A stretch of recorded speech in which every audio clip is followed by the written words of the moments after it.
Hey, what's up, WCReplays.com? This is Orange doing yet another audio commentary. This audio commentary is copyrighted in 2007, so don't go stealing it. Get the replay paused at the 45-second mark. We'll get this underway. Oh, get it under Panther-Hyphen's point of view. Yes, that is one of my billion AKAs. I have so many. So today is going to be based on the triumph of awesomeness over skill. JK, I'm actually not a bad player. The guy I played is actually pretty good. He's like 60% with a Jaina icon. It was fairly intimidating, I must say. He's like level 30 or something. So yeah, I used to be better, because I used to be like conscious when I play. Like I used to think like, oh, I should be scouting, I should be creeping. Now I just kind of do stuff. And then like I watch my games and I'm like, wow, I'm such a dumbass. So yeah, micro isn't really my strong point, but I micro pretty well this game. I like to think I've been improving since my not improvement period, I guess.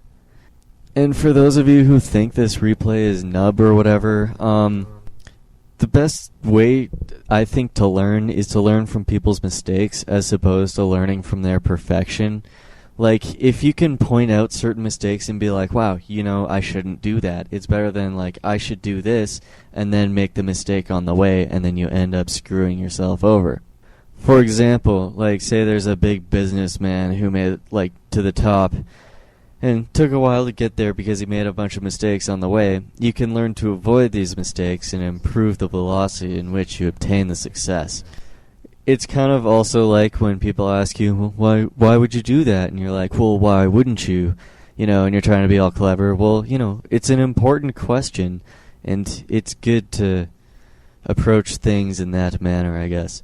So, even though this is kind of, like, I guess it's not the greatest, most pro replay in the world, there are some things that I'm going to point out that, you know, you could be like, oh, well, obviously, yeah, but you know, if you can apply them in your games, that's good, but, you know, if you can't, well, then don't. I don't know. So, we'll get this replay unpaused pretty soon, because I'm going to end up talking out of my mind. This is a very long replay. Ugh, excuse me. I just ordered some pizza, and I tipped the guy like 25%. Kind of feel bad about that, but, well, for me, not for the guy, because he just made like $10. Anyways, that has nothing to do with this. We'll get this unpaused in 3, 2, 1, unpause. So obviously the map is Nullwood. I got the most perfect starting point for Night Elf in like the history of Warcraft. Pretty much it's because if you look at the back where I'm putting my wood wisps, you can see this one tree pretty much blocks off all of your like 4 wisps for you. You don't even have to worry about putting them behind a moonwell. It works great against like Orc and Undead, because Undead can't even see them to, you know, swipe coil them, so it's pretty sweet. You'll also notice I'm going the Warden. I've kind of found that going the Warden is a lot better than going with the Demon Hunter. And you might disagree with me, but I figure with Brilliance Aura, the MK is going to have a bunch of mana anyways, and if you mana burn the Archmage enough, I mean, what are you going to have to dispel for your free experience with your Dryads? I mean, if you can get the free experience, it's great. Why would you, like, try and stop yourself from getting it? I don't know. I mean, sure, it might be good to save your Dryad's mana in some way, but I find that the experience advantage that you gain out of it is a lot better than being able to counter, like, 2 more abolishes on the slow. So, it's kind of an opinion thing, but I find that if you go Warden, you can get so many more footy kills, you can really harass the crap out of them. You can do a lot better creep jacking jobs. You can actually get some unit kills in the early game as opposed to, you know, trying to chase them into their base and then you get surrounded by militia. So obviously, right now I'm just scouting with my Warden, my sexy Warden, if you will.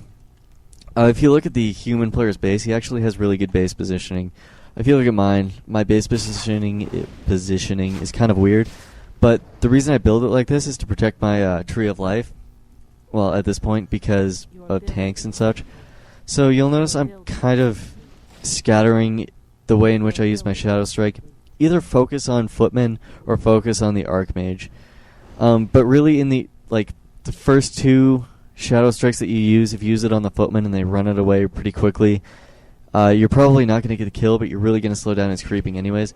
So right here, I kind of go for the Archmage because, well, he's the only thing that's there, and I might as well go for it. But yeah, back to the human. He has a really nice base build. It protects his militia.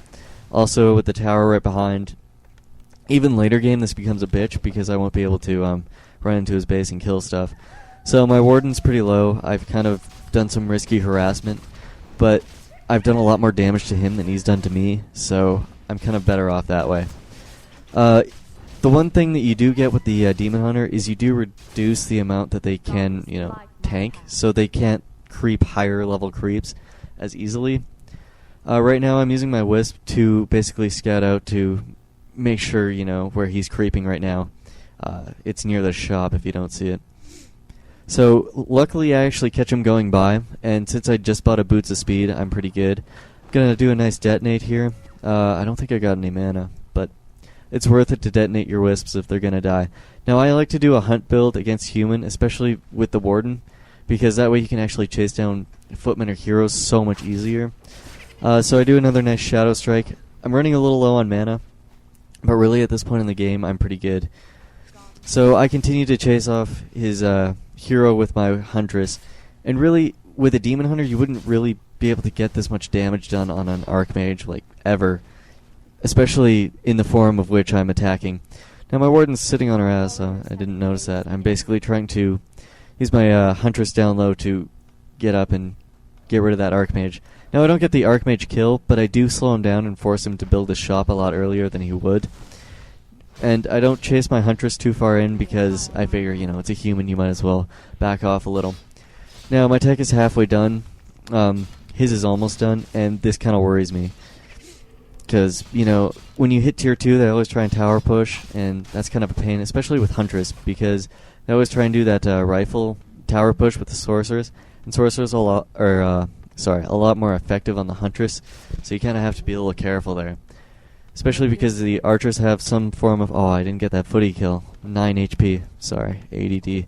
So, Archers have some little special ability where they have a little more resistance to magic attacks. And also, they do a lot more damage to Sorcerers, so you can actually counter them as opposed to hopefully outdo them in damage output, which is really what Hunters are. And, Hunters are great because they're mobile. Really, you don't get any better than that. So right now, I'm kind of not really creeping because my Warden's pretty low, and that's what I use to tank up with Night Elf as my hero.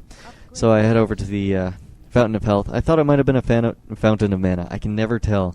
My computer screen always, bitch slaps me in the face and is like, you will never know. One thing to point out, I am setting up my Ancients of Lore. I kind of make my base build kind of open right now, and I didn't really think about where I was putting my lores. I just kind of put them up against the trees. So I start to creep, and I go, oh crap, he's right there, so I just hide. Hide is always a good thing to use, especially because you only need to hide for a couple seconds against these stupid creeps, so you can really get away with it. So as you can see, the Warden's effectiveness right now in chasing down that footman is absolutely amazing, especially with the Huntress, because they can't even chase down your Huntress with their Archmage, and this way you can really just run around and use what Night Elves used as a micro technique. And I'll get into that more later when I get to the Dryads and stuff. It's always fun. Just because Night Elf, you really don't have to worry about